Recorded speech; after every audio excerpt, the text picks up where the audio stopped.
Whoa! Uh-huh. My name is Speech from the mighty Arrested Development. Turn your radio up loud, make sure others is hearing this. It's time. Whoa! There's a way I'm gonna live up right now. We gotta push through some Way somehow. I wanna live for good in every way. and start a new slate with Every day. I ask God for the meaning of life. out in the streets. It's like we're Rolling the dice. our heroes. Flying away. It's so It's time. I joined it, I think, mostly out of curiosity because it was really unusual to hear that there was going to be a time where people would actually voluntarily sit down and talk about race. I was curious. I didn't know what to expect. But I kept hearing that there are no spaces in which we can have these conversations. And it's a really important one to have because in this country, people don't want to talk about race. And when you do talk about race, it's always charged. I really didn't know what I would experience here. Like I couldn't conceive of this conversation happening in a way where everybody was going to feel safe and be able to do like a self-exploration. And it was. And I trust Laura and Kirby and Audrey, pretty implicitly. We go way back in their ability to draw people out and keep people safe. I knew I could trust in that. I've been thinking about and exploring what race is and what racism means for me as a white person for a while, and I'm always welcoming the opportunities to think more and more deeply about that. I really realized that I grew up in a very racist, very white culture, and I felt like it was a huge handicap. So when there were opportunities to learn about something like that, I really tried to seek it out and take part in it. I joined the Talking Circle because I had reached a point in my life where I knew that I needed to have a different way of relating to race issues and to people of color, and I felt like I wasn't on solid ground. I felt like I needed something deeper, and this sounded perfect. I've lived in a lot of different places and I find this to be the most isolating place I've lived. Being ethnic or foreign looking, I feel like adds a layer of that to living here. And I felt kind of isolated in the 6 years that I've been here, and this was an opportunity for me to meet more people and talk about some of these issues that had been, on my mind since moving here. I had what turned out to be the very erroneous assumption that if in fact you had been thinking about race and racism for some period of time and had been involved in doing anti-racist work, that you shouldn't participate in the Talking Circle because you already knew whatever it was that a Talking Circle was going to teach you. And then I decided that that was not true, and I joined a Talking Circle.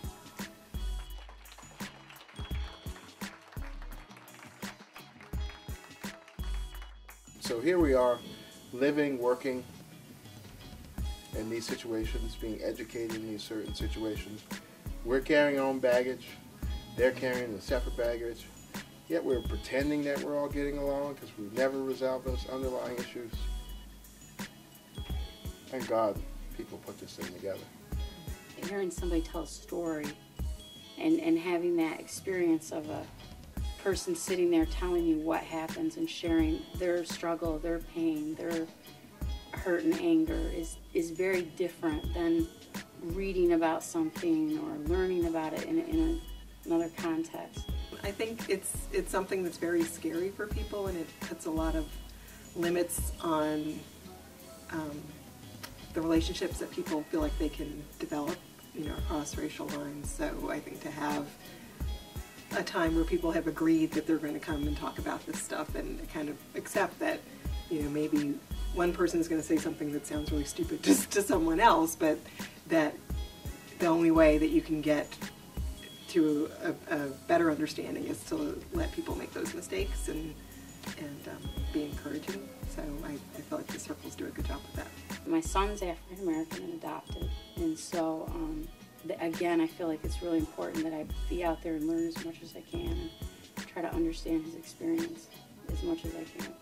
He's experienced a lot of racism in Ithaca, very direct, and I realized, like, I kind of went into it trying to process my own racism, and then in the process realized I have all this hurt and anger from my son, and just talking about that and trying to share it. When I heard people talk, I realized that they didn't really have, I don't know, information around just the story of what that's like and how hard it is and how painful that experience is. We need these spaces for lots of reasons. The one reason we don't talk enough about is so Americans of European descent can clear their consciences, there it is, clear their consciences of some of the baggage that they've been carrying around. That's some powerful stuff. So hearing people who are hypothetically the winners, they say the winners write history, actually explaining those stories is a relief. You know, it's just a relief to know that they do know why. They do understand the benefits that came with accepting the mantle of whiteness. And I never could understand why white people couldn't get that if you opened up your life to the possibilities of experiencing being part of, in some fashion, the world of people who were not like you, who don't come from the same places, you know, that your world is richer. It's opened up, especially among white people, I think, it's opened up the sort of like a little more comfort level that it's okay to have these conversations. And it's sort of like, you know, they have more experience with having the conversation rather than just avoiding it. Wherever you are in your thinking, you move to some other more, I don't know, advanced perhaps is a way of thinking of it, or more deeply conscious, more knowledgeable kind of place. Because it's such an important part of waking up to what we need to do in our world to make our world a world that works for everyone. You have to understand how deep the stereotypes and the wounding of racism prevent all of that.